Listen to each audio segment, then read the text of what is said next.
evening and welcome to the third and final debate for the North Adams mayoral election. My name is Tammy Daniels and I'm the editor of iBerkshires.com. I will be the moderator for this evening. The debate is sponsored by iBerkshires.com, and we'd like to thank Northern Berkshire Community Television for allowing us to host this forum tonight. With me are mayoral candidates Richard Alcombright and Ronald Boucher. They are both running for North Adams mayor. Richard Alcombright is the current mayor and he's running for re-election. Ronald Boucher is the current city council president. Excuse me.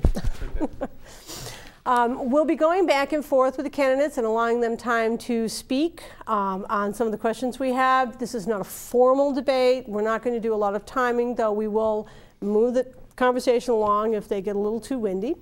And we reserve the right to follow up on any topics that come up during the debate. The audience, we are live, but we are not taking phone calls. The audience, however, can submit questions by sending them to info@iberkshires.com or sending them to our Twitter feed @iberkshires.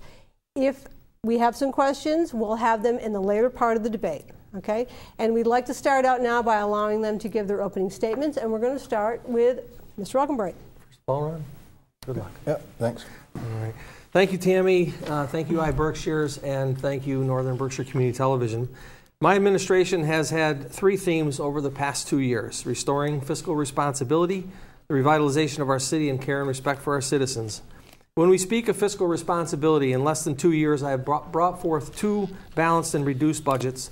The current FY12 budget, some 3.2% lower than the one in 2010. We've taken positive steps to revitalize our city in the past 2 years. Our city looks better, and I have empowered our citizens by engaging in formal planning, beautification, and economic development. I've appointed many people to boards and commissions that have languished over the years. We've seen the expansion and opening of numerous businesses in the community, adding jobs. We came close to reeling in a manufacturing concern, and I will continue to work hard to lure business to North Adams. I provided citizens and elected officials with unprecedented amounts of information about our government, about our budgets, through open processes, traditional media, utilization of social networks, and expanding the information available on our city's website. I've made some tough decisions. I'm sure that I've made mistakes. And Councilor Boucher has supported almost all of these decisions, including both of my budgets. So I look forward over the next hour or so to have a discussion as to some of the challenges and opportunities our city will face over the next 2 years. Thank you. Okay. Mr. Boucher? Thank you, Tammy. I want to thank iBerkshires and my friends here at Northern Berkshire Community Television for allowing our residents to view this tonight.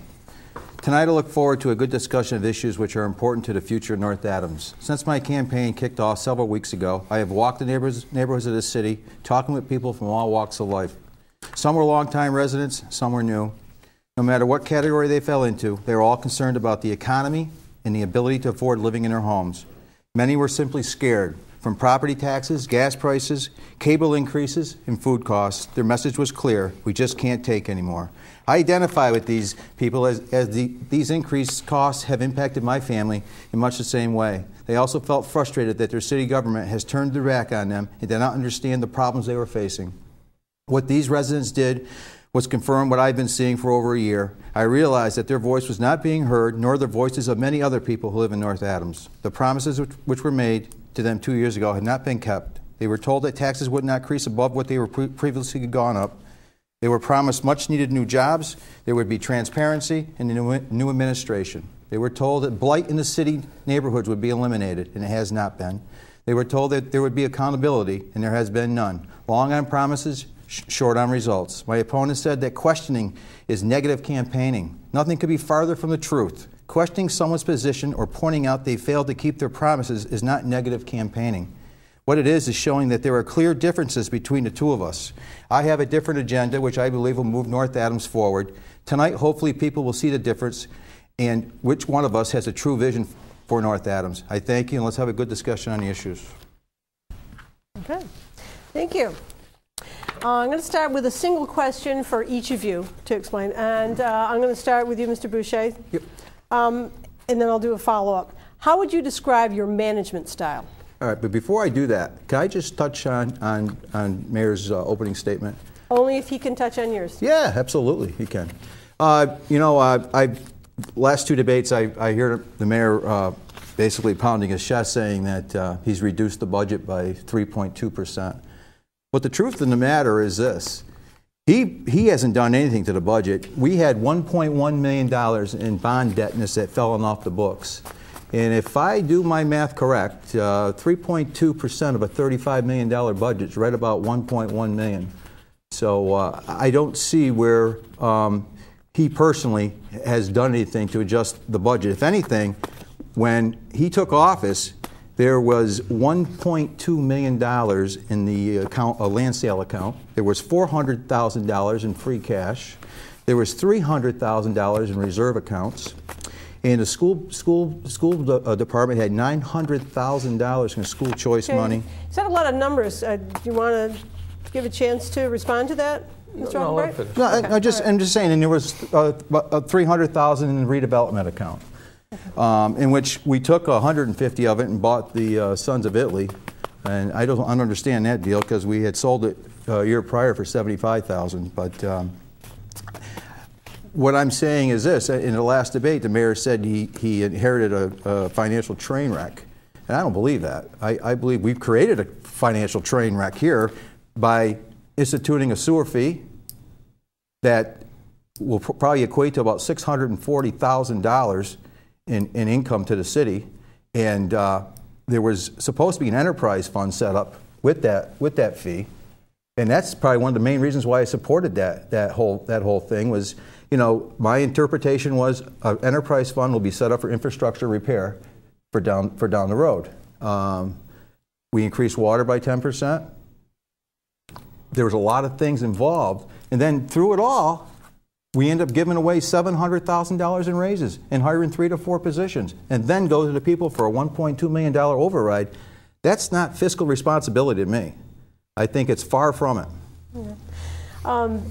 Mr. Albright, he's said a lot of stuff. Do you want to respond to that? There is a lot there, and I would suggest that a 3.2% reduction is a reduction in the budget, no matter what line items you're going to look at. So, I mean, we can quibble all day over whether debt was reduced or whether, you know, we're not talking about the $700,000 or $800,000 extra we incurred as a result of the medical insurance trust settlement that was never fully funded for at least 3 years that we proved. As far as the sewer fee is concerned, Counselor, I don't know. You know, I don't know where you got the interpretation of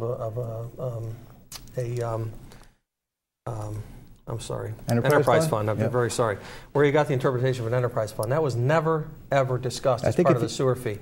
Let me finish. Yes, absolutely. It was never discussed as part of the sewer fee. I had mentioned that in the perfect world, it would be great to have an enterprise fund because those funds would flow into that fund and could be used for infrastructure.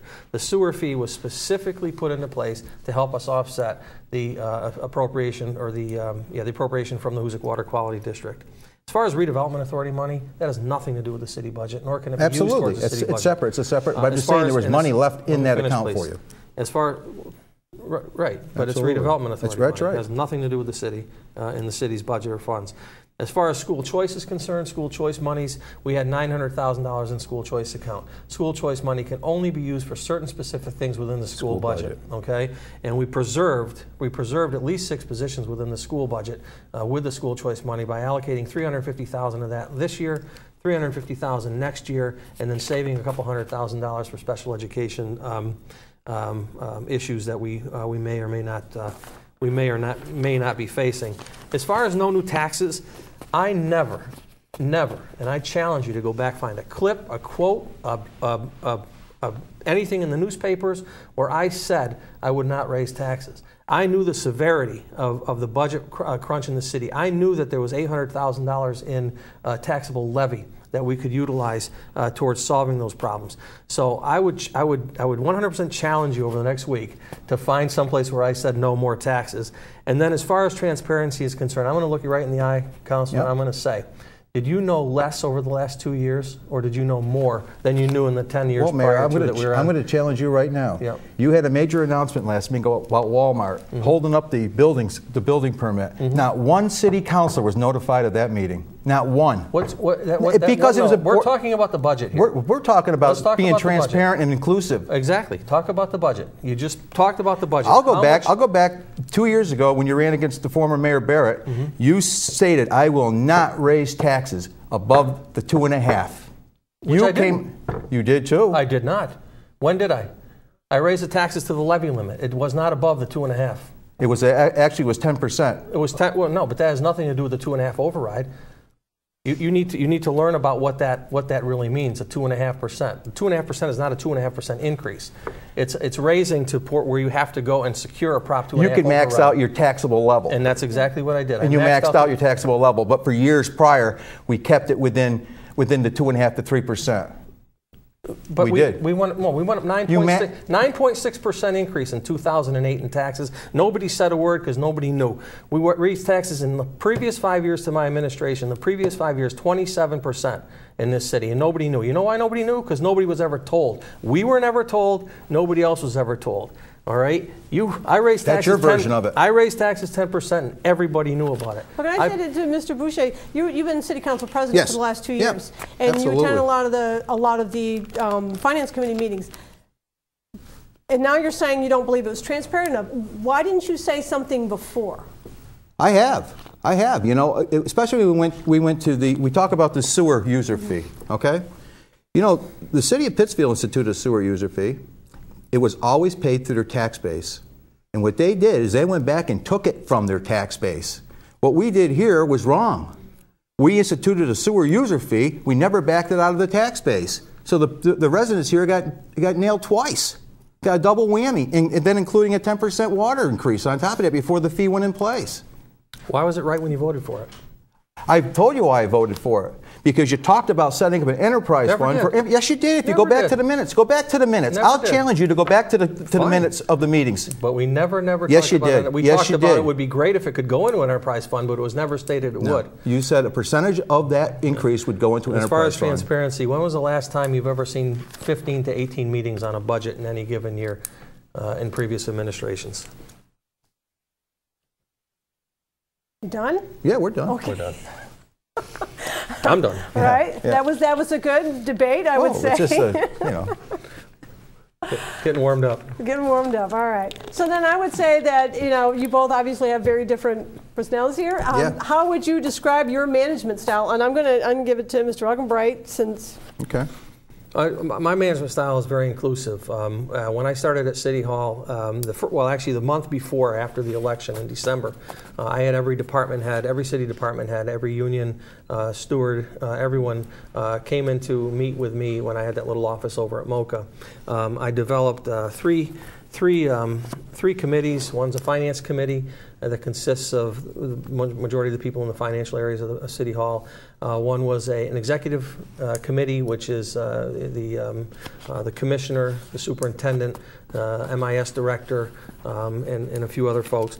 And then the other was our management committee, which are all of our department heads, our department head committee. We meet on a monthly basis. We go over issues. I give all of my charges the ability to lead, take control of their own departments, and take control of just things that happen day to day. Things that escalate, things that need my attention. They know that I'm available, and I make myself available to them for those things. We regularly update, particularly on the finance side. We stay very close, typically every 2 to 3 weeks. We check budgets, we check kind of where we're at vis-a-vis the percentages of expenses and revenues. So my management style is very inclusive. I do nothing in a vacuum.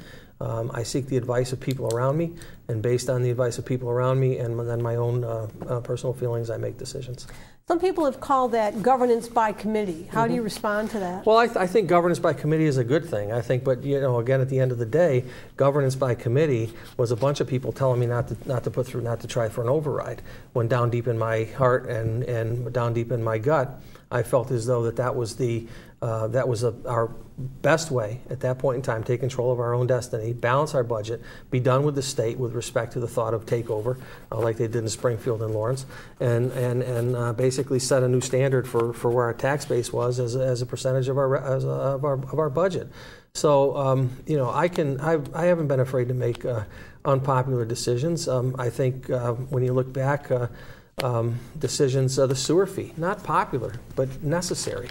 to increase revenues in the face of dramatic 3 or 4 years of dramatic state cuts and 3 or 4 years of deficit spending and utilization of reserves. Okay. So we were in a bad spot. I made some decisions. All right, and Mr. Boucher.